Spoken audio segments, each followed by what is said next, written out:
Muchas gracias. Buenas tardes a todos. Boa tarde. Eu vou passar rapidamente aqui uma apresentação, atendendo o tema da palestra, e depois eu vou vou passar a palavra para o meu irmão para contar um pouco de como foi a nossa experiência de aplicar a teoria do Olavo de Carvalho em democraticamente lidar com o marxismo cultural. Então, primeiro a parte mais pesada, que é a parte de economia, mas eu prometo que não vai ser tão enfadonha, mais um estilo rock and roll do que MPB.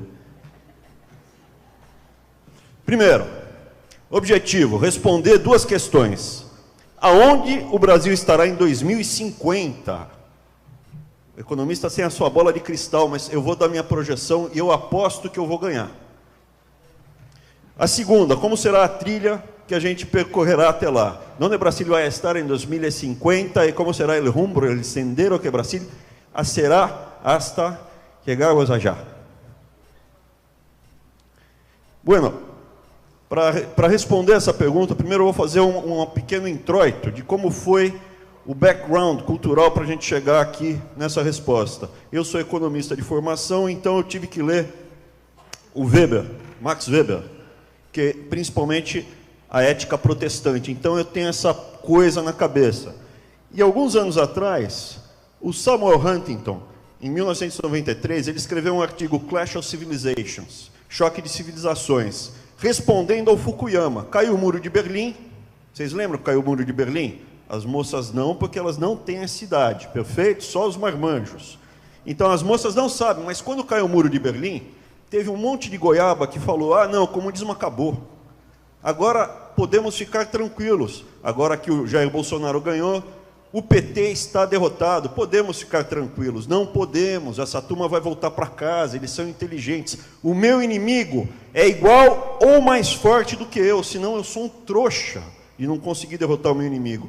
Os nossos inimigos foram para casa e se reinventaram. E eles voltaram. Mas aqui o Fukuyama cometeu um erro de análise grave e falou, agora acabou os nossos problemas.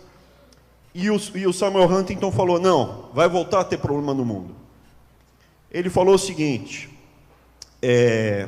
as culturas, né? As culturas que você tem, a América Latina, ele dividiu o mundo, esse é o mapa do Samuel Huntington, ele dividiu o mundo em, só achar aqui o botão, em América Latina, Ocidente, daí tem China, Islâmico, e aqui é cristão ortodoxo. E aí, como economista, o que eu tenho na minha cabeça? A renda per capita do mundo. E lembra, Samuel Huntington, Max Weber. Max Weber lá atrás falou, olha, por que os países do norte da Europa são mais ricos e desenvolvidos que os países do sul da Europa? Porque os países do norte da Europa são protestantes. E os protestantes acham que quando você fica rico, é porque Deus está dizendo para você que você está fazendo a coisa certa. Então, ser rico é bom. E o Max Weber falava, enquanto que os países católicos seguem estritamente, bem-aventurados pobres, porque deles será o reino dos céus. Mais fácil um camelo passar pelo buraco de uma agulha do que... Perfeito. O rico, quando olha a prata, só vê a sua própria imagem. E era por isso que você tem os países do norte da Europa, segundo Max Weber, não segundo Abraão, mas eu tenho esse background. Os países do norte da Europa são mais ricos que os do sul. Vendo o mapa do Samuel Huntington, o que veio à minha cabeça? A renda per capita do mundo. Imagina, cara chato, ele sabe a renda per capita do mundo de cabeça por mapa. Eu sei. E aí, olhando, o que acontece? Você vê que a renda per capita do mundo é parecida com a divisão cultural que o Samuel Huntington tinha feito. A América Latina, como um todo, tem uma renda per capita parecida, sempre teve. Então, respondendo, aonde o Brasil vai estar em 2050? Ele vai estar na América Latina. Porra, Abrão, mas isso é um absurdo que você está falando. Não é, e eu ganho dinheiro com isso. Por quê? Porque quando a gente tem uma crise, meu Deus, a Dilma escapou da jaula, e agora ela vai destruir o país, e o Brasil vai virar Bangladesh. O preço dos ativos brasileiros são precificados assim. O câmbio bate 5, a Bolsa vai para 5.000 pontos, o risco Brasil vai para a Lua, e aí é quando abre oportunidade para comprar os ativos brasileiros. E quando o Brasil é precificado como Canadá, o Lula vai lá dar lição de moral para o povo de olho azul. Se bem que tem, para aquele... Eu não posso falar, né? Eu não posso xingar o Lula, né? Meu irmão advogado falou que eu não posso falar o que eu queria falar. Então, o psicofanta do Lula, ele nunca vai saber o que é psicofanta, então eu posso chamar ele de psicofanta. O psicofanta do Lula, quando ele falou que os loiros de olho azul, ele não sabia que no Brasil também tem loiro de olho azul, são culpados pela crise da lição de moral. Então, quando o Brasil, os ativos brasileiros são precificados como canadenses, está na hora de vender os ativos brasileiros. Quando uma casa no Brasil vale mais que uma casa em Houston ou em Toronto, infelizmente está na hora de você desinvestir do Brasil. Então, saber que o Brasil vai estar na América Latina, porque os nossos valores são latino-americanos, é relevante do ponto de vista da sua estratégia de negócio. Isso aqui é um working paper, eu ainda não publiquei, mas é bom estar documentado que já não é a primeira palestra, então se alguém quiser roubar a ideia e publicar o paper, eu processo depois, não é, Arthur? Dá para processar também. Então vamos lá. Max Weber, Samuel Huntington, aqui eu já expliquei, né, um pouco do que estava sendo dito aqui. E aí o que acontece? A conclusão, fatores culturais geram comportamento econômico na população. Como assim? Se a pessoa é criada desde pequeno pensando em negócio, ela acaba gerando mais riqueza, ela não necessariamente vai ser mais feliz. Se você desde pequeno é imbuído num certo valor, é mais fácil você ficar rico. E eu vou explicar rapidamente também como é que um país cresce rapidamente. Por que um país cresce rapidamente? O exemplo que eu dou, só para vocês terem em mente, um americano, ele está sempre pensando em negócios. Um japonês sempre em produzir alguma coisa. Isso está na cultura. A gente provavelmente vai ser mais feliz com a mesma renda que um americano ou que um japonês. Um americano num velório, ele vai ficar do lado, vai, uma pena que ele morreu, uma pena que o John morreu, Qual o seu nome? My name is Jack Wilson. Oh, my name is Bill something. Ah, prazer. Ó, eu produzo isso. Eles trocam cartão no enterro e discutem negócio. Para um brasileiro, isso é deselegante, não é? Estamos ali no velório dando apoio para a família. Um brasileiro, no máximo, vai falar, poxa, a viúva está inteira, né? Tá bacana. Vamos lá. A renda per capita os valores culturais afetam a renda do povo. E isso é porque, então, tendo esse background cultural, explica por que alguns países passam por rápido crescimento. Quais foram os países da Europa que mais cresceram na segunda metade do século XX? Croácia e Estônia. Por quê? Depois da guerra estavam destruídos, sobrou o quê? Um monte de croatas ou estonianos que saíram do comunismo. E eles têm os valores culturais para produzir, gerar as coisas. O milagre alemão é porque, depois da Segunda Guerra, o PIB da Alemanha era zero. Mas você tinha o quê? Um monte de engenheiros alemães. Um monte de alemães que nas horas vagas faziam o quê? Relógio, sapato, carro. O Japão cresceu rápido por quê? Porque depois da guerra ele estava destruído, a renda per capita zero. E aí você reconstrói rápido. E a China? A China teve 150 anos de desgraça. É uma cultura riquíssima. Vou voltar rapidamente para a China. A China é uma cultura riquíssima. Você não precisa explicar a um chinês por que comercializar ou como fazer as coisas. Ele já sabe. Só que eles passaram pela Guerra dos Boxers, introdução do ópio pela Inglaterra lá. Depois veio o Japão e devastou a China. E, por último, as maravilhas do comunismo e do Mao Tse-tung. Quando você abriu isso, eles rapidamente vão para o potencial deles. E qual o potencial chinês? Bom, você vai para Taiwan, uma ilhazinha ali do lado da China, né? Onde não é comunista e a renda per capita é de quase 30 mil dólares. Você vai para Hong Kong, onde só tem chinês também, a renda per capita é acima de 40 mil dólares. A China vai continuar crescendo. Por quê? Porque eles são chineses. E por que eles não estão nessa renda? Porque tem bobagem acontecendo. O Brasil, o que acontece com o Brasil? Ele sempre esteve entre os melhores países da América Latina. Os piores países da América Latina são justamente aonde? Em termos de renda per capita. Eu não estou falando melhor do ponto de vista cultural, eu estou falando simplesmente que alguns valores geram mais riqueza do que outros. Tá? Não me entendam mal. Aonde você teve mais América Latina, que é a confluência da cultura indígena, africana e europeia ibérica, com alguns toques do resto do mundo, essa característica você tem uma renda per capita mais alta, onde você não teve tanto a mistura, né? Então, o que acontece? O Brasil, historicamente, sempre esteve entre os melhores países da América Latina. Qual é o melhor país da América Latina hoje em termos de renda per capita? O melhor país é... Opa, eu esqueci.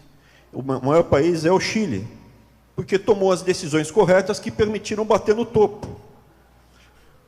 O que vai acontecer com o Brasil? Hoje o Brasil está com quase metade da renda per capita do Chile. Se a gente parar de fazer as bobagens, a gente vai convergir rapidamente para o que pode ser a renda per capita potencial do Brasil. Vamos virar Canadá? Não. Tá? Mas a gente não precisa ser tão pobre e estar numa situação tão ruim como estamos agora.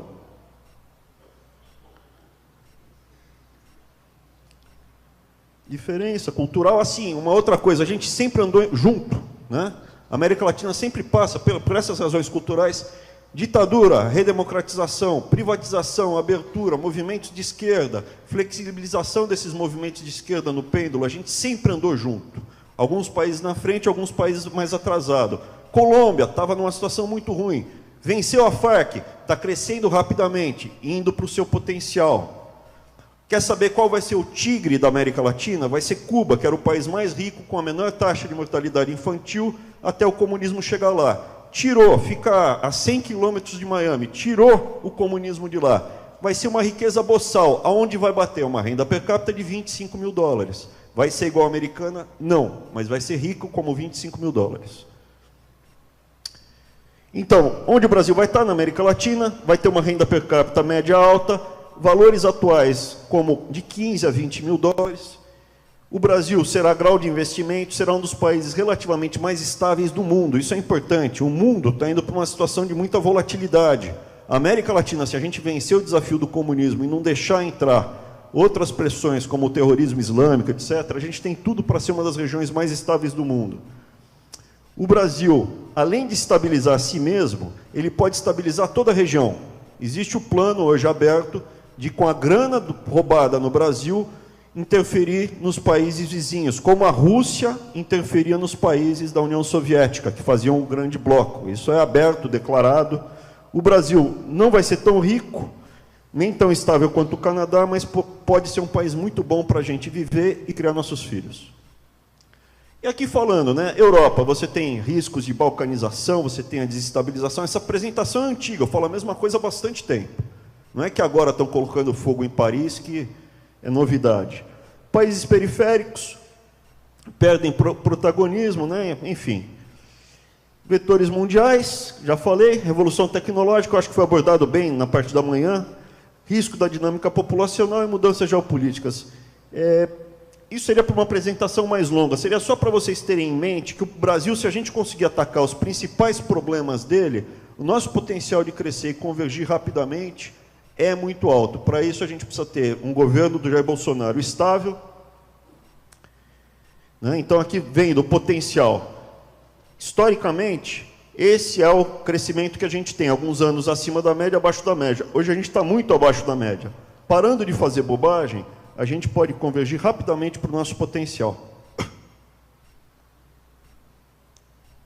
Então, resumidamente, era isso que eu queria passar.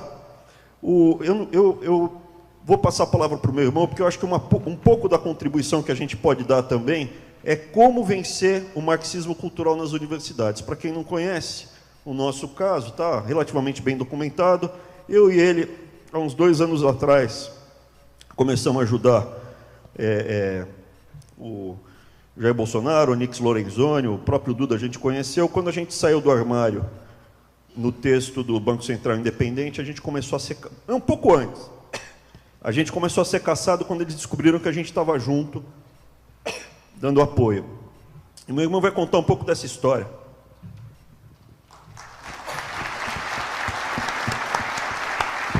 Muchas gracias. Eu vou falar pouco, vou falar bem, não vou cuspir em ninguém.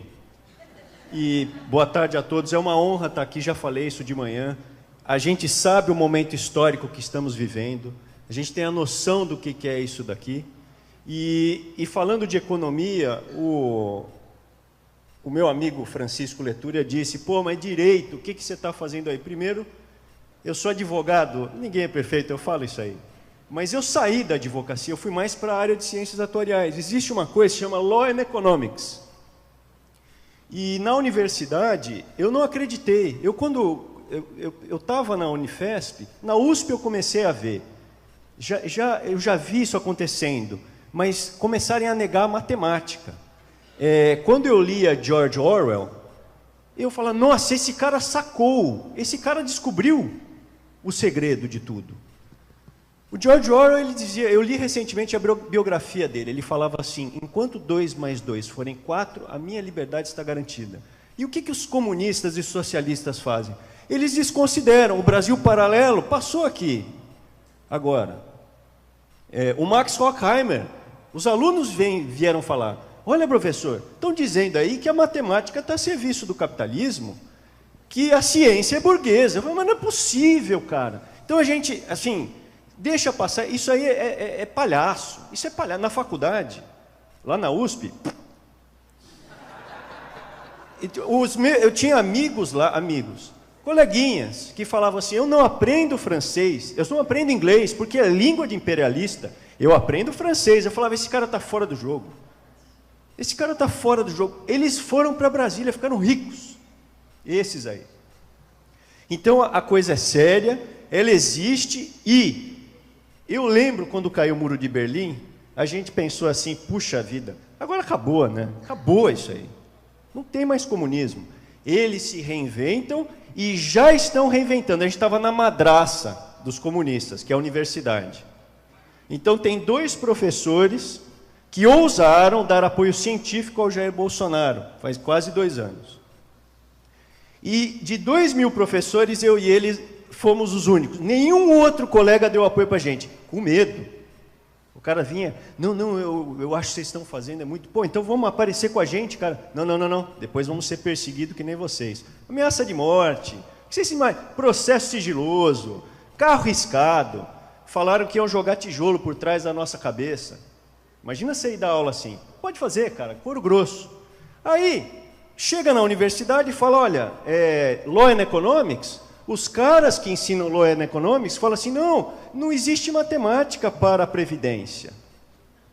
Tem um cara que dá aula de Direito Atuarial, professor da universidade, que ele fala assim, você não pode tratar um presidiário com métodos quantitativos, estatística, porque o ser humano não é um número.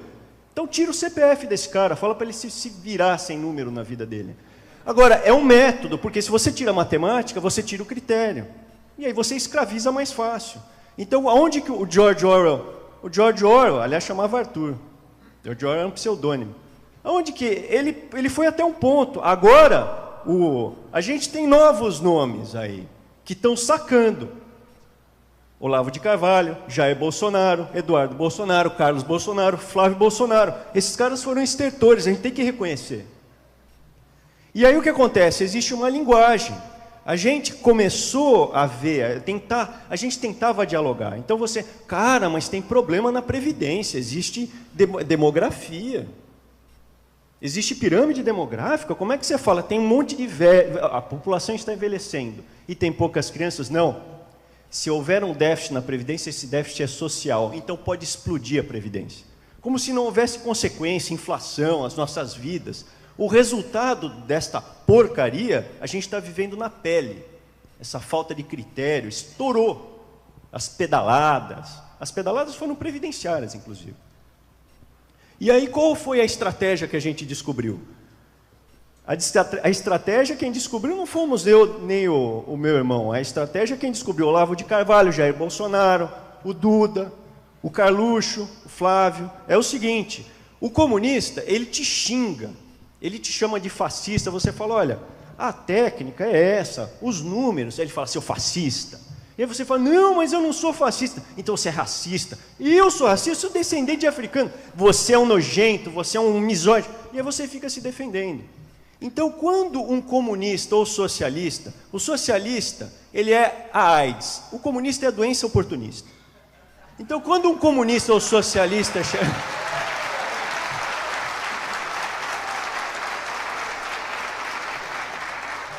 Quando um comunista ou socialista chegar para você com o papo fronhonhonhon, você pega e manda ele para aquele lugar. Xinga, faça o que o professor Olavo fala. Xinga, xinga. Mas sem perder a ternura. Sem, jamais. Jamás. Sem perder a ternura, jamás. E quando você for dialogar com uma pessoa sem integridade intelectual como esse comunista, você não pode ter premissas racionais. Então não adianta você colocar critérios como o George Orwell, 2 mais 2 é 4, ele vai falar, você é burguês, porque você usa matemática. A matemática está a serviço do imperialismo yankee. A gente Isso. escuta isso. Horkheimer. A gente escuta isso. Eles falam, eles não têm vergonha. Então, existe a internet, está tudo documentado e eu faço aqui um último alerta. Tem o meu tempo, eu vou fazer um último alerta. Na universidade, os alunos, quem apoiou a gente foram os alunos. Não houve um professor que deu apoio. Inclusive alguns que agora estão chegando, professores... Tal, patriotas. Os patriotas. Jair Bolsonaro... Bate continência, civil batendo continência. Não, civil batendo continência.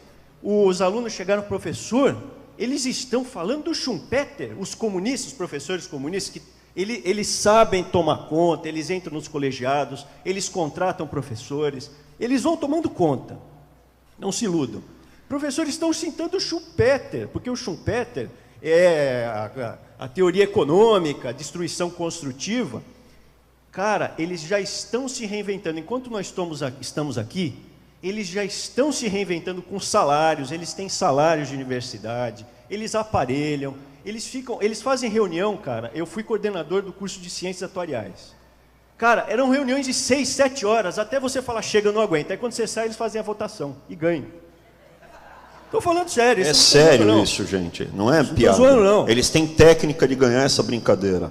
Eles têm técnica, eles já fizeram... Mas a gente tem técnica de vencer deles. A gente aprova disso. A gente adaptou a teoria do Olavo de Carvalho de como enfrentar eles no debate intelectual. Não precisa mandar pastar. Quando eles falam, a ciência é burguesa, falou, então vai embora daqui, porque aqui é o templo da ciência, seu religioso.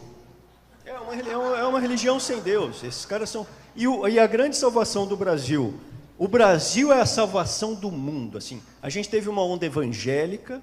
Eu sou evangélico. Teve uma onda evangélica e você teve os Olavetes. Juntou monarquistas e tal. E o Brasil conservador cristão conseguiu dar o primeiro sopro de contra-revolução contra esses comunistas. O comunismo é um vírus, cara. Ele vai se alastrando. Toda vez que alguém bate e se adaptando. Ele morre. Aqui no Brasil foi o primeiro com um discurso único no mundo. Porque se você pegar, cara, eu fui pesquisador no Canadá. A professora de Direito Previdenciário falava de ideologia de gênero. Nós fomos para Seul.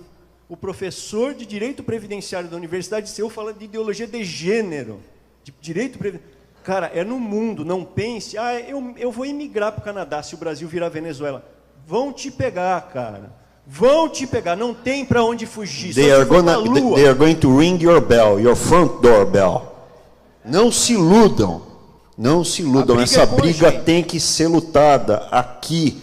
Vocês pegam o David Horowitz que está falando, ele está derrotado.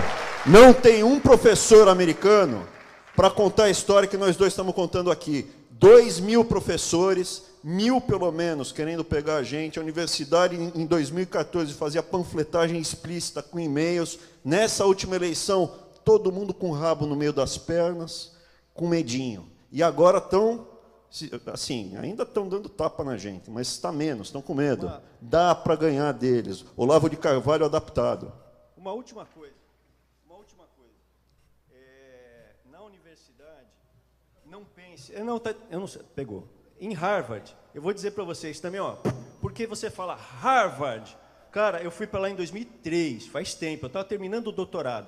Eu achava aquilo, nossa senhora, que demais. Foi muito bom, tinha bons professores. Só que tinha uma galera lá, dos 26 membros do board de Harvard, os 26 eram democratas, não tinha um republicano, não tinha um cara de direita, conservador. Aí eu estava lá e o Hussein Obama é de lá. A reitora da faculdade de Direito era Kagan.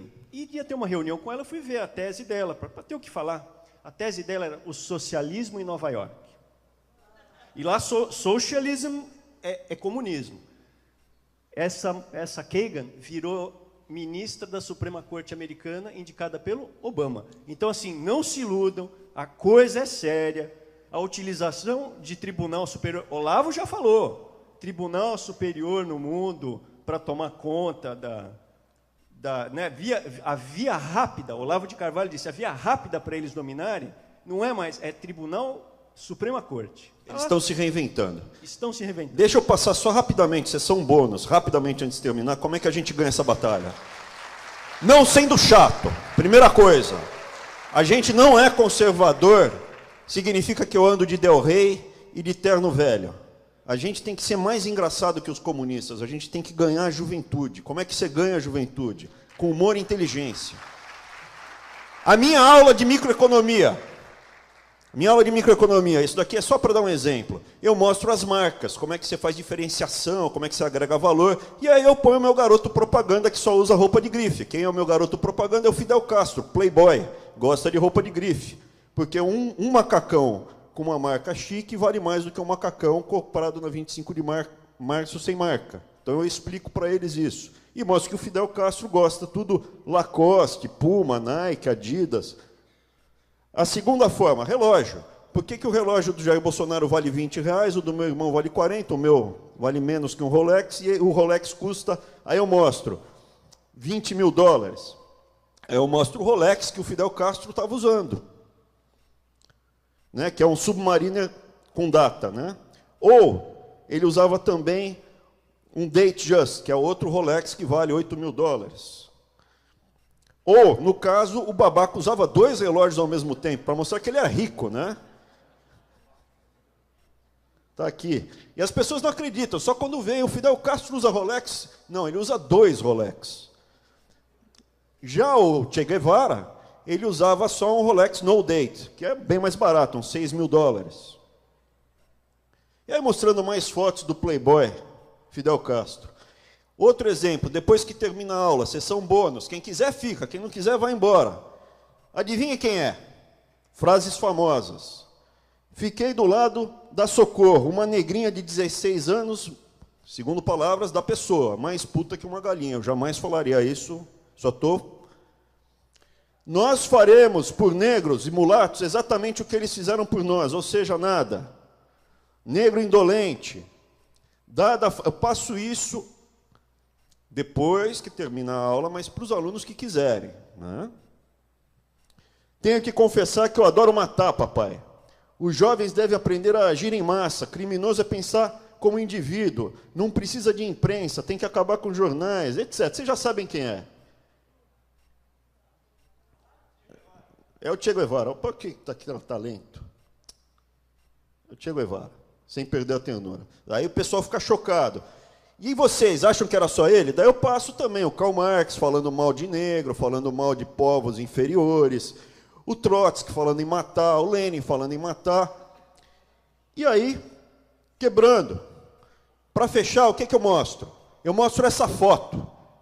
Todo mundo fazendo a saudação nazista, e tem um cara só ali, de braços cruzados. Quem é esse cara? Esse cara é August Landmesser. Ich bin August Landmesser. Eu quero ser o August Landmesser. E você? Quem você quer ser? Muito obrigado.